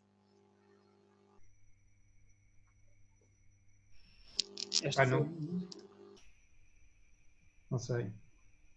É uma pergunta que o sistema que nós temos neste momento está praticamente completamente dependente dos clubes, embora tenham aparecido já alguns núcleos do desporto escolar a fazer um trabalho interessante. Por exemplo, penso que o do Paulo Barrigana é um exemplo do que poderia ser feito a nível nacional. Aquilo que o Paulo faz, que é começar, o Paulo e outros professores, se calhar estou a ser aqui injusto, mas o que eu conheço melhor é o Paulo. O que ele faz, que é trabalhar com uma série de miúdos de várias escolas da zona, e depois então os melhores é que vão ser orientados para o atletismo federado e para os clubes, poderia ser um modelo a seguir. E como disse há pouco o Leonardo, se nós tivermos numa cidade que tem 20 escolas, ou 10 escolas que seja, e um clube, se em vez de ser o clube a única entidade que promove o atletismo, se forem as 10 escolas, são 10 vezes mais treinadores e 10 vezes mais atletas. Ora, a probabilidade de termos um atleta bom é multiplicada por 10. Temos 10 vezes mais possibilidades de ter um atleta bom. Portanto, isso seria o ideal, mas infelizmente o nosso sistema ainda pende muito mais para os clubes do que para as escolas. Certo. Talvez também já tivemos ali, quando o professor Fernando Pereira era professor nos Salesianos de Manique, Sim, outro bom exemplo. Também teve esse exemplo e atualmente penso que há um exemplo mais virado só para a parte do feminino, que é com o professor Paulo Gomes, no Colégio Novo da Maia. Ele trabalha ali nas provas combinadas, até vai tendo algumas barreiristas. O ano passado, nos 60 metros barreiras, nos campeonatos de Portugal, ele teve 4 atletas na final. Todas raparigas a treinar com ele. Pá, eu não sei, não conheço tão bem, mas eu aqui há uns tempos fui fazer uma formaçãozita com um mini estágio a Aveiro e os miúdos que apareceram, os melhores, eu perguntava, onde é que tu treinas? Treino na escola com o professor António Bessa. Também? Eu também treino na escola com o professor António Bessa, ou seja, os melhores treinavam todos na escola com o António Bessa, portanto penso também deve ser um exemplo, outro exemplo a seguir. Eu não sei se tem lá desportos claros, não tem, mas estes exemplos acabam por ser mais... O professor Bessa está por aí, ele pode responder. Eu penso que acabam por ser mais fruto da iniciativa de cada professor que tem essa possibilidade do que uma própria política concertada para que isto seja assim, não é? Exato. Já agora, antes da próxima pergunta, só fazer aqui uma chamada de atenção. Temos aqui presente entre nós também o professor Vladimir Mota Campos, ele que é vice-presidente da Confederação Brasileira de Atletismo. Eu acho que alguns treinadores portugueses também têm assistido às conferências da ADAB, através do Facebook ou também através das plataformas Zoom. Eles têm feito um trabalho também muito interessante e chama a atenção para quem não conhece. Basta clicar no Facebook ADAB Brasil e vai poder, eu penso que eles ainda têm lá e tudo os vídeos carregados, e vai poder ver algumas conferências que eles já fizeram. De velocidade eu penso que já fizeram 3, fizeram uma com o Vítor Fernandes, outra com o Filipe Siqueira e uma agora na sexta-feira ou no sábado, se estou em erro, com o Renan Valdiero, que foi sobre barreiras. Portanto, estas penso que foram as 3 conferências que eles fizeram relativamente à velocidade, e quem puder, basta digitar ADAB, ADAB Brasil, e pode pôr like na página e seguir essas conferências que também são muito interessantes. Passamos agora à próxima pergunta, é do Carlos Manuel Francisco, em que ele diz o seguinte: relacionou os 200 metros com os 400 metros. Será que existe alguma relação também com a distância dos 100 metros? Existe. Existe, mas pelas estatísticas ali, as estatísticas furadas que eu fiz, o 200 tem uma relação maior. Primeiro, pela questão de sistema energético, né? Ou de processo energético, desculpa. Pelo processo. Um é muito mais alático e o outro já é capacidade alática, né? Uma é potência e outra é capacidade alática, já entrando para a potência alática. Então, o 200 tem uma relação bem maior com 400 que os 100 metros. Mas é óbvio, a gente vê que o pessoal que tem o melhor 200, o pessoal que corre 400 tem o melhor 200, também é o pessoal que tem o melhor 100 metros. A minha dúvida aí seria mais interessante treinar um pouco mais para o 200 ou para o 100 metros, sendo que por 100 metros vai ter que trabalhar um pouco mais de velocidade máxima, sai um pouco da especificidade da prova e a probabilidade de lesão acaba sendo um pouquinho maior. Mas existe sim essa relação, tá? Mas pelo que eu tenho visto, mas daí isso aí esse é um pensamento meu, né? E pelo que eu leio também, pelo que eu vejo, eu tenho lido bastante ultimamente. Estamos em casa, não tem muito o que fazer, a gente tem que ler. Então, o 200 metros, é verdade, o 200 metros, inclusive esses dias eu achei um trabalho um trabalho de doutorado ou mestrado de Porto, muito interessante, sobre a prova de 400 metros, bem interessante. Devo estar com ele aqui em algum lugar.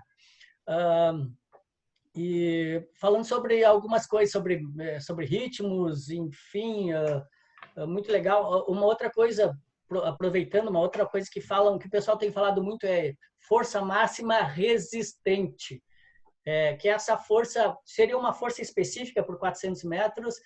O que se vê é que, eu acho que eu falei ali atrás, é que a segunda parte, os melhores corredores, a segunda parte cai um pouquinho menos que os menos bons, né? Digamos assim, dentro daquela relação que eu fiz lá atrás.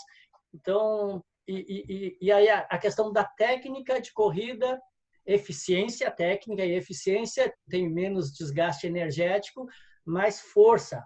A aplicação de força sobre o solo, quanto melhor, mais eficiente fosse essa aplicação, menos tu vai perder no final. Então, tem alguma relação aí também dessa força que eles estão chamando de força máxima resistente, que para mim é uma força específica. Mas o 200, voltando lá, o 200 metros, eu acho que tem uma característica muito mais próxima do 400, então eu acho que tem uma relação maior, mas os 100 metros, sim, tem relação também. Mas, Leonardo, nós, hoje em dia, se formos ao site da IAF, nós conseguimos ver as marcas dos atletas a todas as distâncias. E quando vamos ver os melhores dos 400 e clicamos no nome dele, vimos que todos eles têm a marca dos 200, todos, sem exceção nenhuma. Uhum. Mas dos 100 nem todos. Exato. Nos 100 metros nem todos têm a marca. É por aí que eu uso bastante alguns estudos que eu faço, que nem eu falei, os estudos que eu faço aqui só para entender a prova. Sim. Não é nada científico, é só para entender a prova. Eu penso que tem a ver muito com a necessidade de trabalhar mais a partida, a fase de aceleração.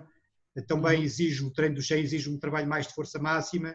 Sim, se calhar é por isso que muitos dos corredores de 400 não fazem 100 metros. Uhum. Até interessante, o 100 metros já existe um modelo, né? Muita gente fala do modelo de corrida dos 100 metros.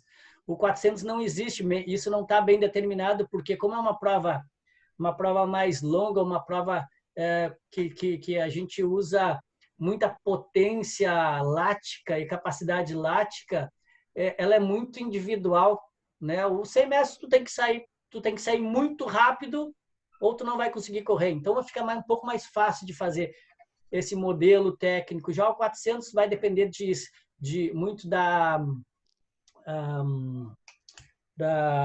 puxa vida, de como ele vai, como é que chama isso? Como ele vai repartir estratégia, desculpa. A estratégia de corrida vai depender também das características do atleta, né?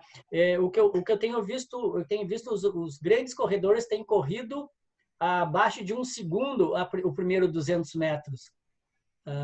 De diferença da melhor marca, eles estão passando abaixo de um segundo mais rápido, né? Então, estão passando a 8 centésimos, 7 centésimos, décimos, isso, mais rápido que a melhor marca do 200 metros, tá?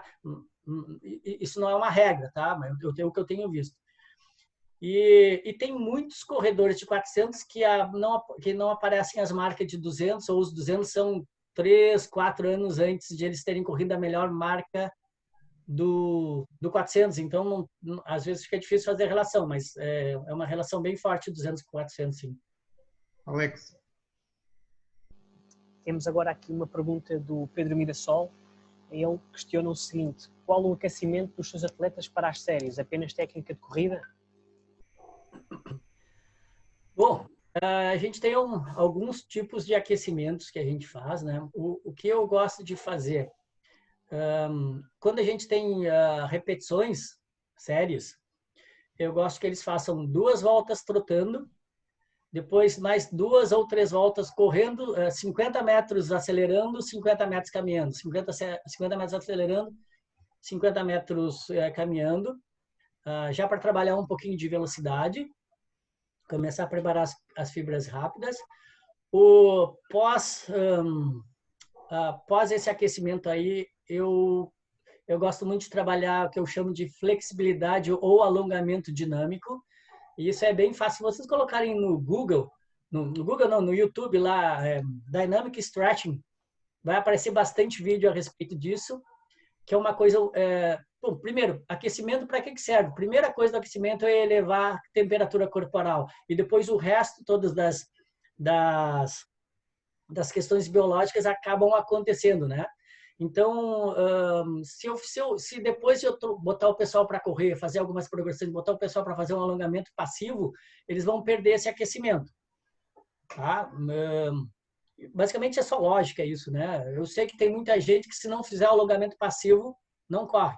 Eu vi uma vez o Donovan Bailey, quando ele era o recordista mundial dos 100 metros, ele foi correr em Porto Alegre, lá, e na minha cidade. E eu vi ele aquecendo por mais de 1h30, o que eu não acho errado, porque quanto menor a prova, mais a gente tem que aquecer, né? É um momento muito curto. Mas eu vi ele alongando muito, alongamento passivo. O tempo todo alongando, alongando, o que se diz hoje em dia que não se deve fazer. No entanto, é assim que ele fazia e ele era o recordista mundial dos 100 metros, né? Mas eu gosto de fazer, então, a flexibilidade dinâmica. Depois da flexibilidade dinâmica, alguns exercícios técnicos, joelho alto, soldadinho, sempre procurando cuidar que os atletas façam com a técnica correta, né? Isso é difícil, porque tu olha para o lado, eles estão fazendo de qualquer jeito, então tem que estar quase que o tempo todo em cima. E terminou os exercícios técnicos, eu coloco algumas progressões e algumas acelerações de 20, 30 metros de 3 apoios para preparar para iniciar o treino. É mais ou menos isso que eu faço de aquecimento nos dias de pista. Tá? Dia de força é o aquecimento um pouco mais tranquilo, mas daí eu trabalho alguns exercícios que a gente chama, que eu esqueci o nome agora, que a gente chama, mas enfim, para preparar a musculatura específica para o treinamento de musculação. Certo. Já agora... sim, eu penso que sim.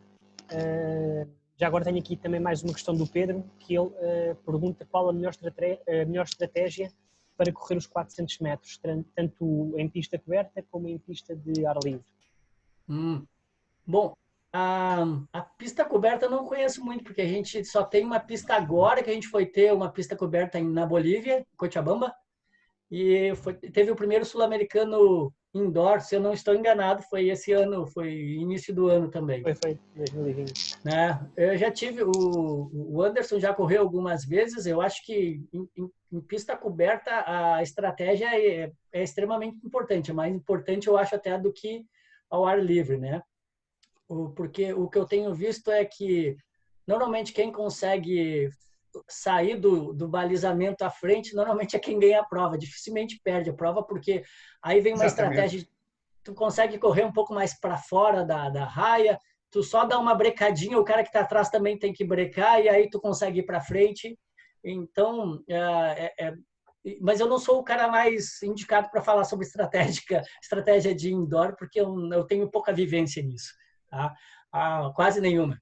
Agora, na outdoor, no ar livre, primeiro, por se tratar de uma prova de potência e capacidade, mais potência do que capacidade, né, digamos assim, é uma prova que a primeira parte vai ter que ser corrida mais rápido que a segunda, sempre. Se tu quer fazer uma grande marca, a primeira parte vai ter que ser mais rápido que a primeira. Agora, existe atleta, são assim, umas exceções que conseguiram correr a segunda parte mais rápido que a primeira. Mas, normalmente, em determinado evento ele fez isso, mas a melhor marca dele é fazendo a primeira parte mais rápido do que a segunda parte. Tá? O que se usa, mas daí isso aí é uma ferramenta só, né? É que o primeiro 200 seja feito aproximadamente por volta de 1 segundo mais lento que o melhor 200 do atleta. Claro que vai depender muito da individualidade, das características desse atleta. A gente tem que ver isso, a estratégia tem que ser montada em cima dessa característica individual, né? Deixa eu falar isso. E a segunda parte, a gente fala ali que vai dar de 2 até 3 segundos mais lenta que o primeiro 200 do 400. Então, se ele tem 21, ele vai passar a 22, mais ou menos isso. Passar por volta de 22 o 200 e vai dar 24 a 25 segundos a segunda perna. Tá? E fica muito próximo disso, né? Fica bastante próximo disso aí.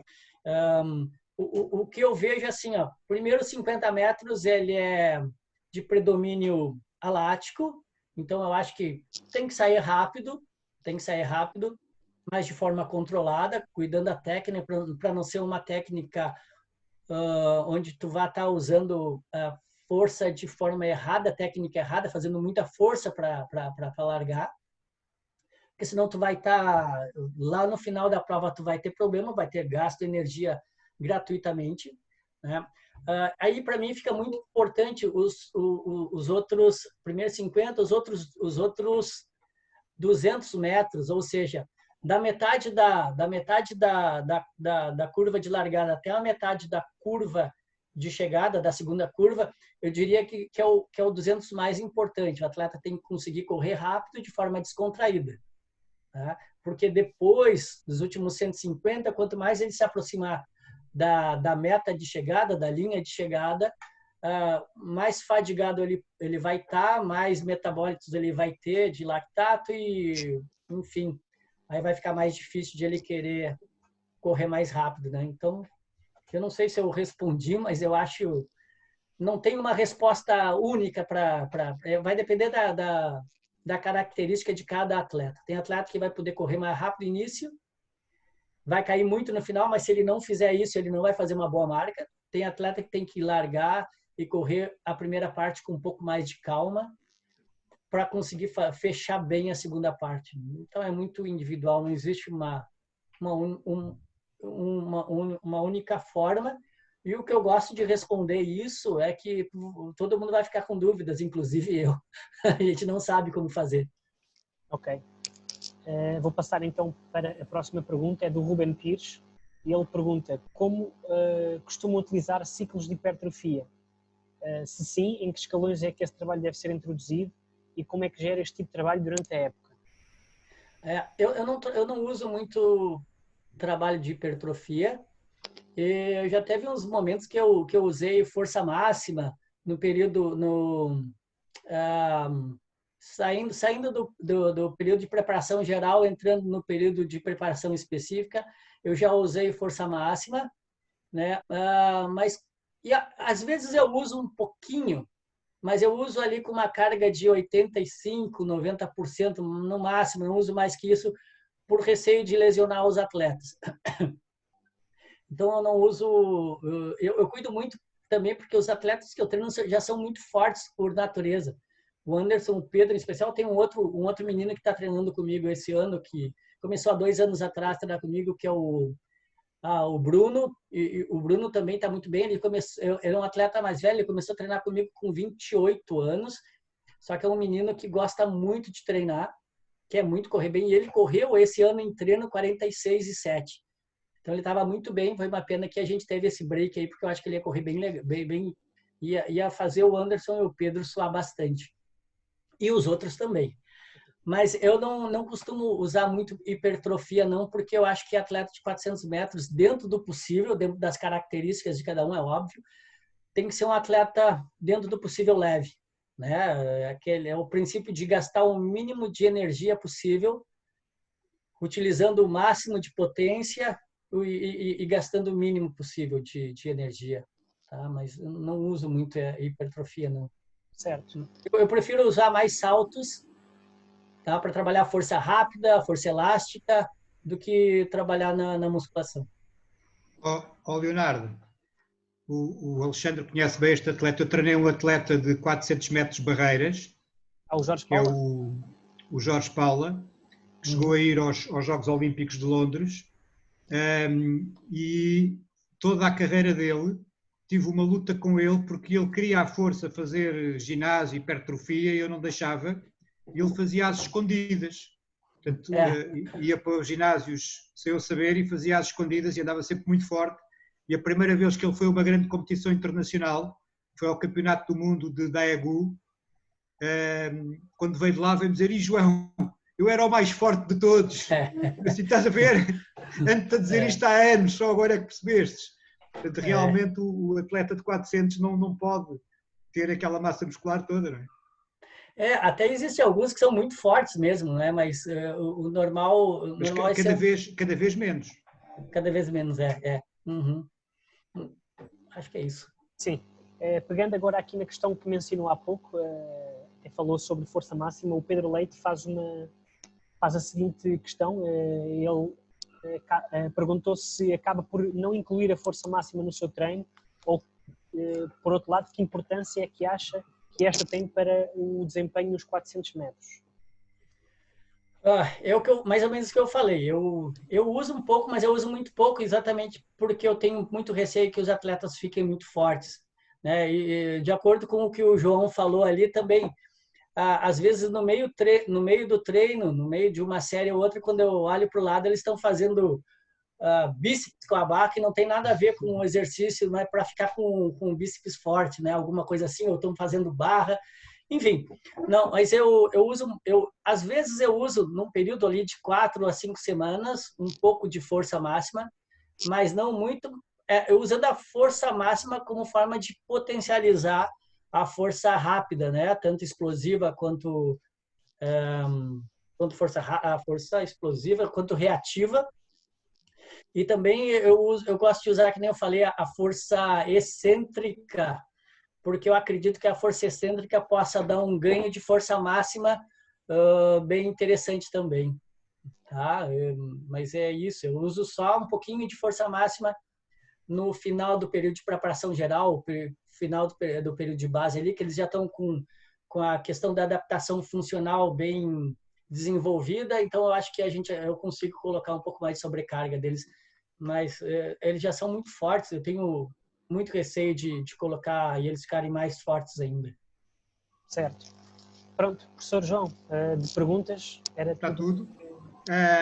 Portanto, antes de fazer aqui as despedidas, vou lembrar toda a gente mais uma vez que quarta-feira voltamos aqui às formações com a professora Anabela Leite, barreiras rápidas, e na sexta-feira a última destas 5 formações. Recordo ainda que dia 23 e 24 estão abertas as inscrições para dia 23 e 24 para a ação de formação creditada de 5 horas, 2 horas e meia no sábado, 2 horas e meia no domingo, sobre o planeamento do treino na velocidade e o planeamento do treino da força para a velocidade e barreiras. Pronto, e termino agradecendo ao Leonardo Ribas, gostei imenso, foi impecável, de uma forma clara, sem esconder nada, falou de tudo o que fazia. Estamos a falar de um treinador que treina atletas finalistas de campeonatos do mundo e de Jogos Olímpicos. Nem sempre temos a oportunidade de receber conhecimentos de um treinador que já está habituado a treinar a este nível. Portanto, muito obrigado, Leonardo. Espero que seja a primeira de outras ocasiões em que podemos, de várias maneiras, trabalhar em conjunto. Despeço-me e até quarta-feira. Já sabem que para se inscreverem, não se inscrevam já para sexta, inscrevam-se a partir de agora. O Alexandre vai mandar-me o link da próxima formação, portanto eu daqui a uma hora e tal já estou em condições de começar a enviar o link a todos os inscritos para a próxima quarta-feira, dia 13. Obrigado mais uma vez, Leonardo, e até à próxima. Eu tenho 30 segundos aí, João. Tem força. Primeiro eu quero agradecer mais uma vez a oportunidade. Gostei muito de ter participado. É óbvio, eu fico muito contente e se tu for me chamar outra vez para a gente trocar experiências, eu vou gostar muito. Se eu puder participar também dos grupos, eu vou gostar muito, porque toda vez que a gente conversa com alguém que ama o que a gente faz, né? Que a gente, como treinadores, nós amamos muito isso, né? A gente sempre acaba aprendendo algumas coisas. Eu quero agradecer a presença dos treinadores aí portugueses, dos brasileiros, dos amigos brasileiros que estão por aí. E, mais uma vez, João, muito obrigado pela oportunidade. Sempre que precisar, pode contar comigo. Foi uma satisfação muito grande. Ok, muito obrigado. Até à próxima a todos. Tchau, tchau. Obrigado. Tchau, boa tarde.